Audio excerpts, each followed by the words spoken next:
Mas se o sal perder o sabor, para que servirá? É possível torná-lo salgado outra vez? Será jogado fora e pisado pelos que passam, pois não serve para nada. Pai, essa é a tua palavra. Somos gratos pela tua palavra.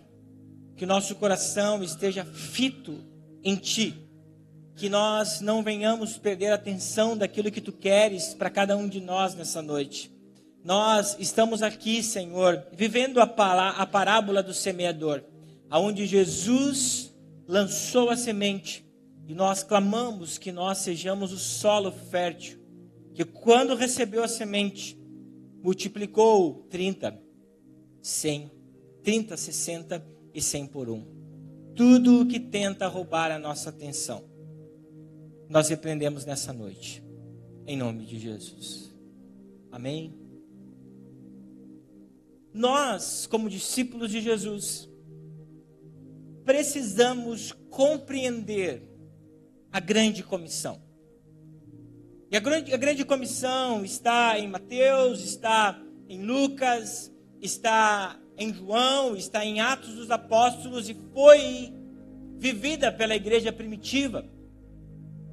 Mateus capítulo 28, versículo 19 em diante, Jesus olha para os discípulos antes de ascender. E diz, portanto, veja que ele está concluindo, e na verdade ele estava concluindo algo depois da sua ressurreição e dizendo, olha, da próxima vez que vocês me virem aqui na terra, será para buscar a minha igreja. Então, antes de Jesus ascender aos céus, ele diz, portanto, vão e façam discípulos de todas as nações, batizando-as em nome do Pai, do Filho e do Espírito Santo. Então, sempre quando nós falarmos sobre a grande comissão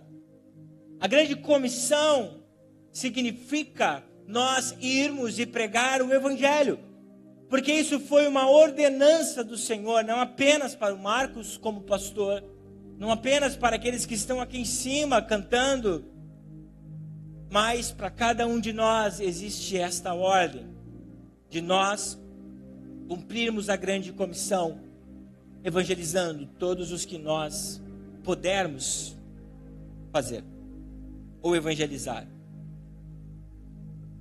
E compreendendo que nós somos essa testemunha do Evangelho, os discípulos que são comissionados, que no caso é eu e você, que para cumprir essa missão, nós precisamos, veja que para cumprir é preciso, nós precisamos permitir que o Espírito Santo de Deus faça o trabalho de santificação em nossa vida.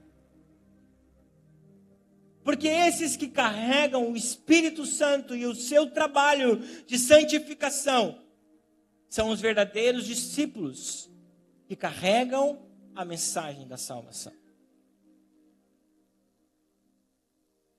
Os que carregam a mensagem da salvação permitem o trabalho da santificação.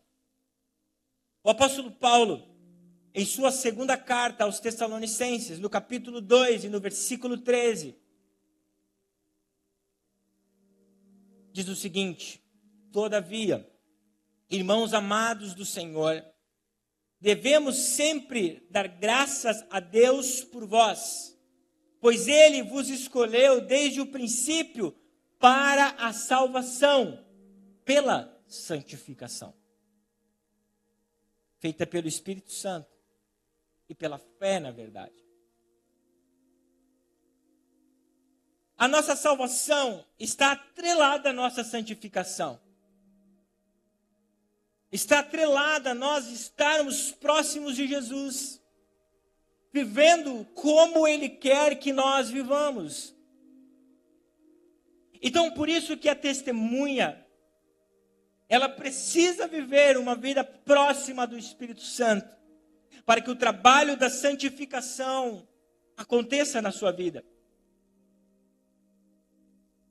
Jesus, para falar sobre o poder desses comissionados ou dessas testemunhas, ele usa uma expressão analógica muito importante para a vida da igreja.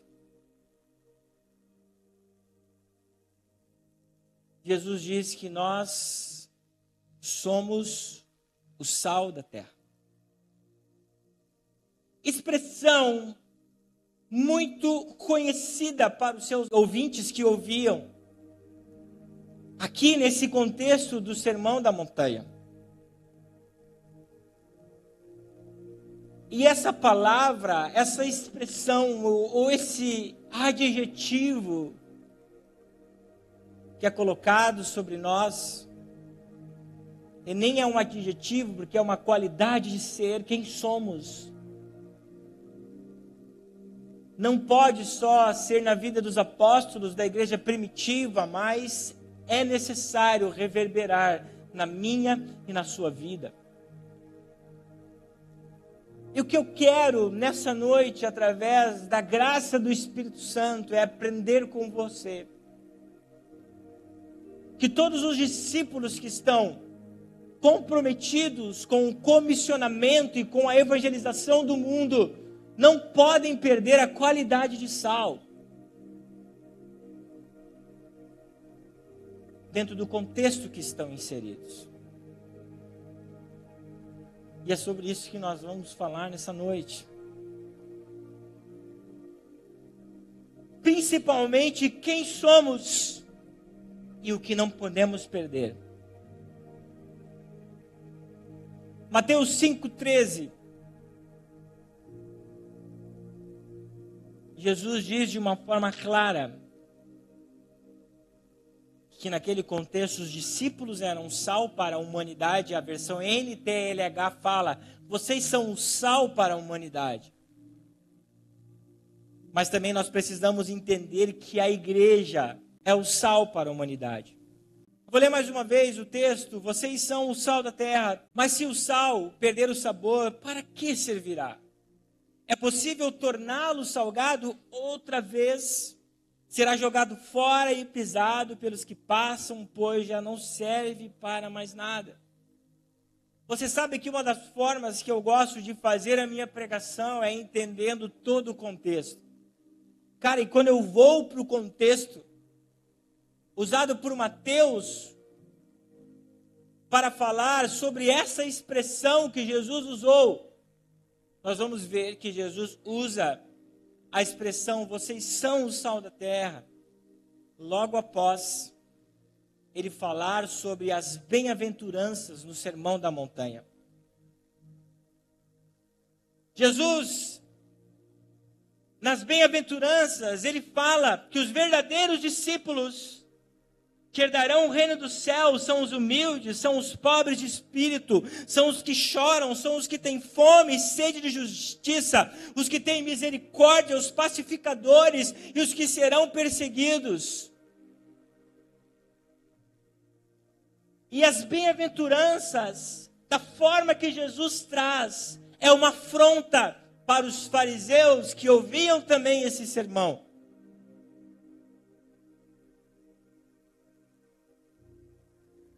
Por isso que Jesus, quando fala, vocês são o sal da terra, ligado às bem-aventuranças do Sermão da Montanha. Jesus falava também que os religiosos da época, os fariseus, os saduceus, os essênios, os escribas, todos os que tinham na época de Jesus, não estavam sendo um exemplo para a humanidade, não estavam sendo um exemplo para os judeus, não estavam sendo um exemplo para os romanos, porque eles não estavam seguindo de uma forma correta a lei de Deus. Então Jesus coloca um novo parâmetro, falando sobre as bem-aventuranças, que os verdadeiros discípulos para herdar o reino dos céus precisam ser mansos, precisam ser humildes, precisam ser pobres em espírito, precisam ser pacificadores, serão perseguidos.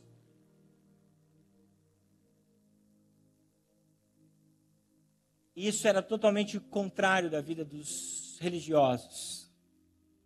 Então Jesus, quando termina as bem-aventuranças, ele diz: vocês são o sal da terra.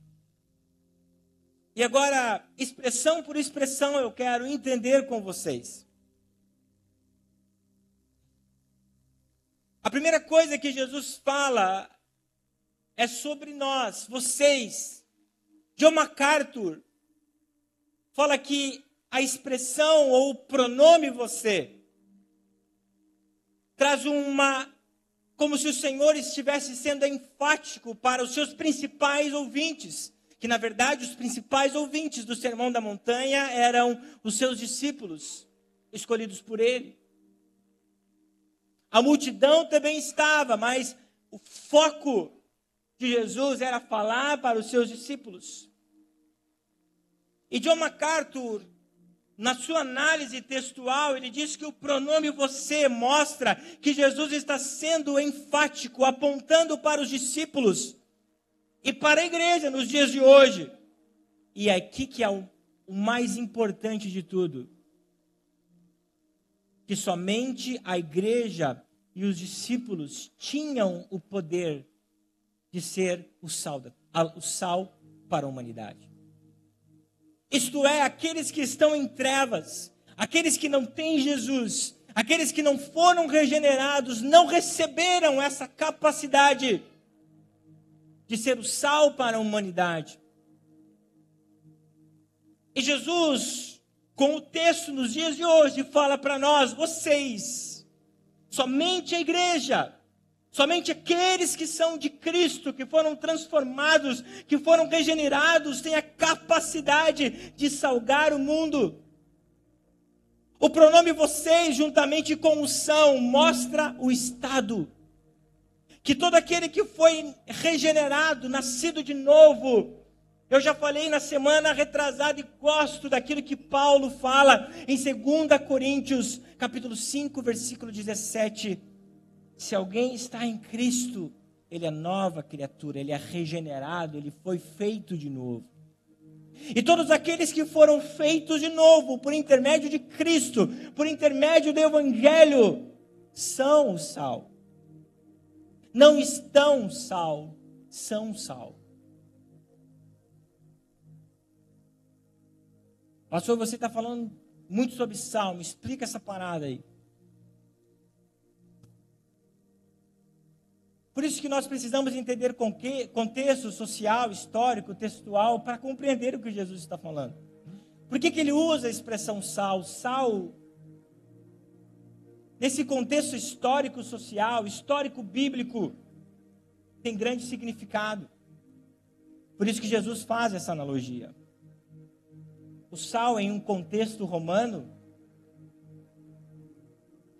tinha alto preço. Os soldados recebiam o seu pagamento com sal. Por isso que a palavra salário do latim deriva de sal. Então, a palavra que nós usamos para pagamento é salário. Porque lá no passado, os romanos recebiam o seu pagamento por intermédio de sal, uma moeda valorosa. Pelo poder que o sal tinha naquele contexto. O sal em um contexto bíblico do Antigo Testamento, conforme Levítico, capítulo 2, versículo 3, era sinal de aliança. Porque a ordem do Senhor na lei mosaica, quando se fazia sacrifícios de cereais, esses cereais precisavam ser temperados com sal. Então, por isso que essa figura analógica de sal usada por Jesus é algo muito significante no seu contexto. Mas, compreendendo tudo isso, Antigo Testamento, contexto social, histórico, o sal, nos dias de Jesus, tinha duas funções importantíssimas: conservar e dar sabor. Não tinha geladeira na época. Como as pessoas conservavam carne, peixes, através do sal. Hoje nós conhecemos como um charque. Mas, Mateus 5,13, coloca para mim em tela. Quando nós lemos o texto, nós vamos ver que Jesus não está se referindo aqui a conservar, porque ele deixa bem claro. Se o sal perder a sua função, ele perde o sabor. Jesus está dizendo para os discípulos e para nós como igreja, que nós somos o sal. Somente nós, a igreja de Cristo, pode ser o sal para a humanidade. Pode trazer o sabor para a humanidade. Pode trazer o gosto para a humanidade. Mas não sobre os nossos feitos, mas não sobre quem nós somos, mas sim sobre quem é Jesus, o que Ele pode fazer em nossa vida. Alguém aqui, quando estava cozinhando, ou comeu uma comida sem sal, alguém já teve esse desprazer? Parece que o arroz sem sal não é arroz, é ou não é? Parece que o feijão sem sal não é feijão. Tudo que não tem sal, que vai sal, se nós comermos, parece que não tem o mesmo gosto. Nesse contexto de dar sabor, Jesus está dizendo que a igreja tem a capacidade, através de Cristo, para trazer o tempero para a humanidade, trazer a vida para a humanidade, levantar a humanidade por intermédio de Cristo. E por isso que esse texto ele vem colado com o Sermão da Montanha, porque os sacerdotes, os escribas, os homens da lei que estavam no tempo de Jesus já haviam perdido essa capacidade de ser uma boa influência. Eles já não conservavam mais as leis de Deus. Aí Jesus diz agora que eles não fazem o que devem fazer, vocês, discípulos, por intermédio do Evangelho, precisam ser a diferença, ser a influência correta para o mundo.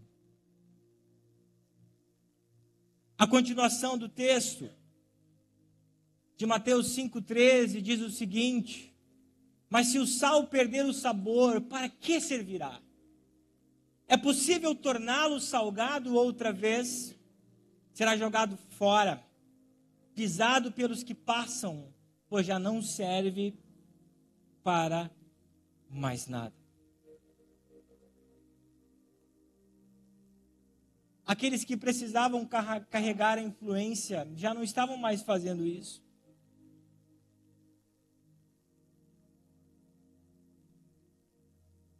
Já não conseguiam anunciar para as nações o Deus, o seu Deus, o Deus de Israel, porque estavam abraçados na multidão dos seus pecados.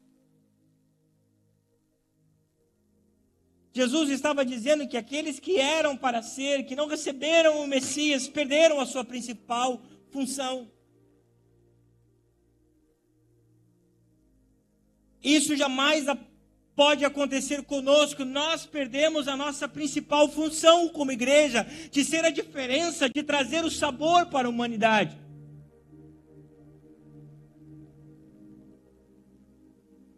Aí Jesus,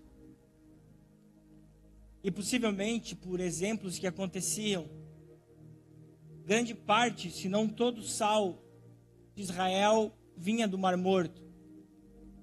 E algumas vezes o sal, ele era contaminado por gesso.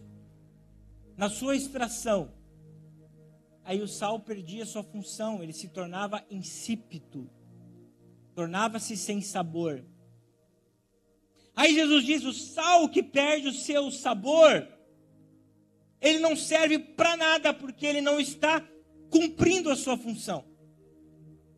Então, se ele não está cumprindo a sua função, nós vamos pegar o sal e vamos jogar nos caminhos para que a vegetação seja amassada por esse sal que não dá sabor. E as pessoas vão passar por aquele lugar e vão pisar em cima dela. Jesus está dizendo que quando a igreja, quando eu e você perdemos a nossa qualidade de influenciar as pessoas para o evangelho da salvação através do nosso testemunho, nós não servimos para nada, nós somos colocados como coisas inferiores, porque Cristo não está resplandecendo em nós. É isso que o texto diz. Se nós não conseguimos, em um ambiente que não tem Deus, trazer a diferença para aquele ambiente, nós não estamos cumprindo o nosso papel de sal, que é de dar sabor para aquele lugar. Nós não podemos desprezar essas palavras de Jesus.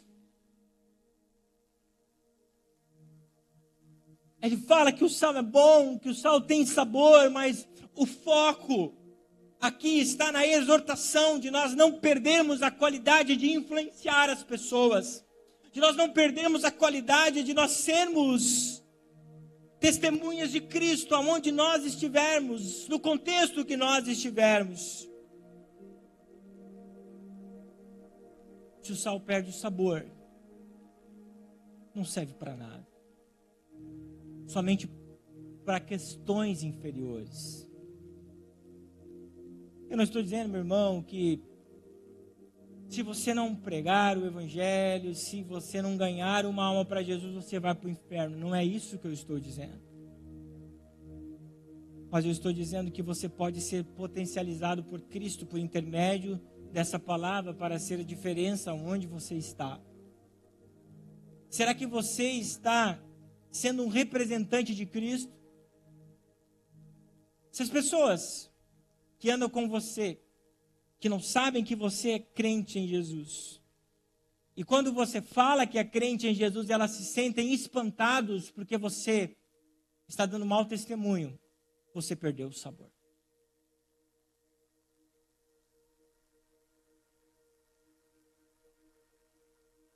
E para nós entendermos e nós caminhando já para a conclusão, Jesus ele usa mais 2 vezes essa expressão. O evangelista Marcos traz, e Lucas também traz, essa mesma expressão usada por Jesus em contextos diferentes. O Evangelho conforme Marcos, no capítulo 9, no versículo 50, Jesus diz o seguinte: o sal é bom para temperar. Mas se perder o sabor, como torná-lo salgado outra vez? Tenham entre vocês a qualidade do bom sal e vivam em paz uns com os outros. O Evangelho conforme Lucas, no capítulo 14, no versículo 34, Jesus, em um outro contexto, diz o seguinte: o sal é bom para temperar, mas se perder o sabor, como torná-lo salgado outra vez?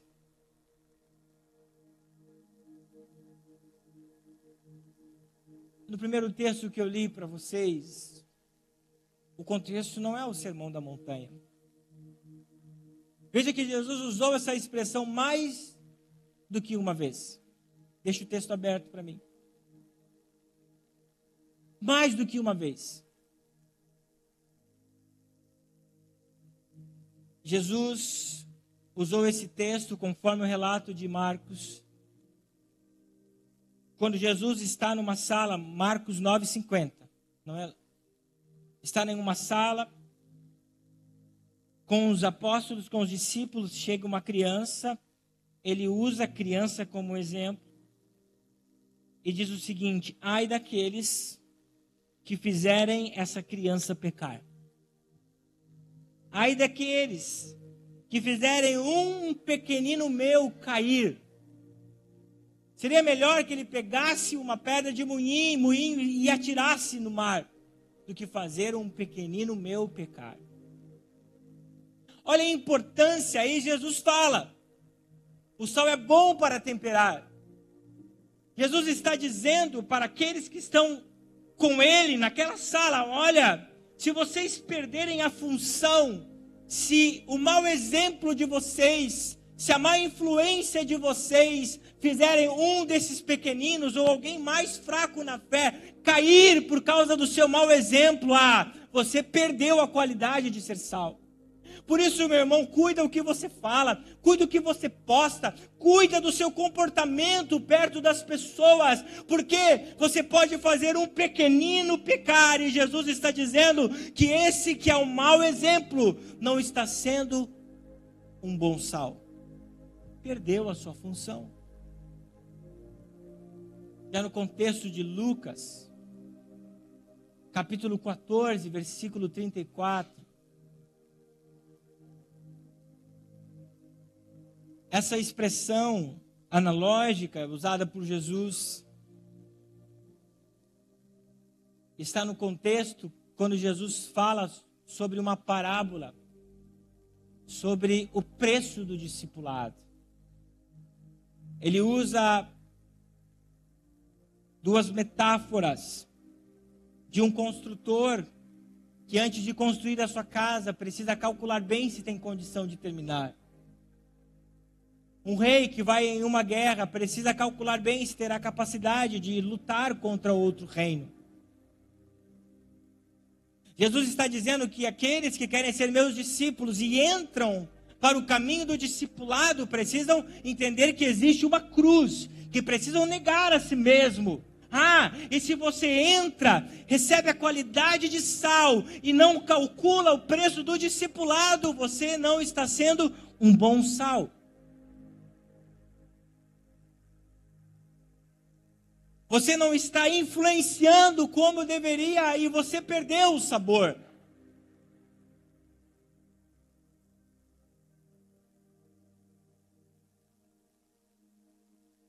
Nas três colocações de Jesus, no contexto do Sermão da Montanha, no contexto que Jesus fala que nós não podemos causar escândalo, e no contexto das metáforas de nós calcularmos se nós vamos seguir Jesus até o final, Jesus diz que o sal, que somos nós, que precisam trazer o sabor para onde estão, não podem perder a sua qualidade.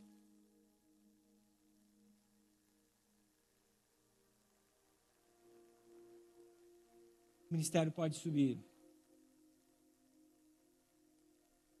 Essas analogias, essa forma pedagógica de Jesus ensinar por parábolas,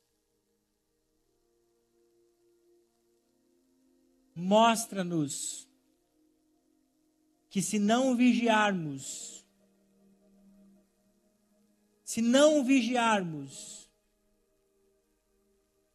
nós podemos perder a qualidade de ser sal.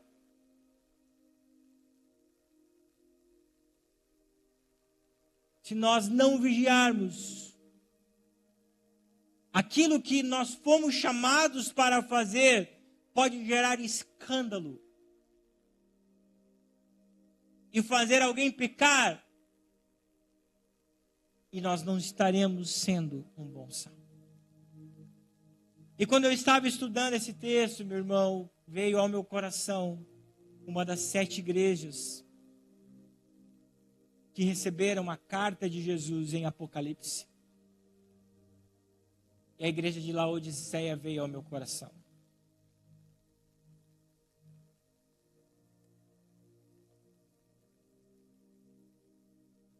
A igreja que perdeu a qualidade de ser sal. Aquelas pessoas que iam apenas na igreja, mas não tinham se posicionado para seguir Jesus. Eram sal, mas eles não eram uma boa influência para Laodiceia, para a cidade.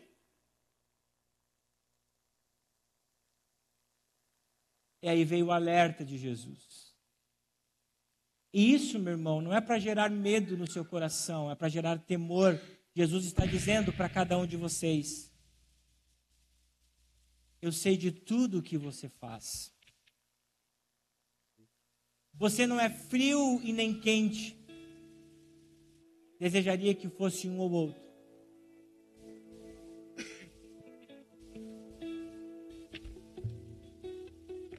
Nós, igreja, precisamos sair nessa noite com uma chama em nosso coração. Essa chama, ela corresponde a nós ganharmos vidas para Jesus, porque nós estamos sendo sal. Quem é sal,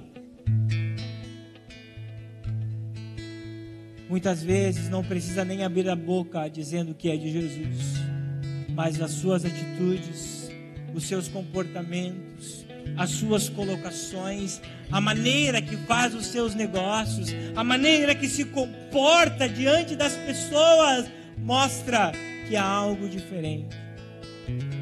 Você precisa salgar no meio da sua família. Você precisa trazer sabor no seu trabalho. Você precisa trazer sabor na escola, na faculdade. Você precisa trazer sabor na fila, esperando, dirigindo. Aonde nós pisarmos, aonde nós formos, nós precisamos ser a influência que o mundo precisa. Jesus disse que somente a igreja tem a capacidade de transformar o mundo com sabor, com aquele que tem a vida eterna. Ah, pastor, eu estou em pecado. Meu irmão, você está no lugar certo. Pastor, eu não consigo. Você está no lugar certo, porque aquele que chamou você, dizendo que é sal, Ele mesmo vai capacitar, vai aprimorar para que você volte novamente a ter a função que você perdeu. Você pode dizer amém por isso? Ele que nos capacita, Ele que nos faz, Ele que nos leva para perto dEle. Nessa noite nós precisamos olhar para a cruz e dizer: Senhor, se eu perdi a capacidade de salgar, eu te peço perdão nessa noite.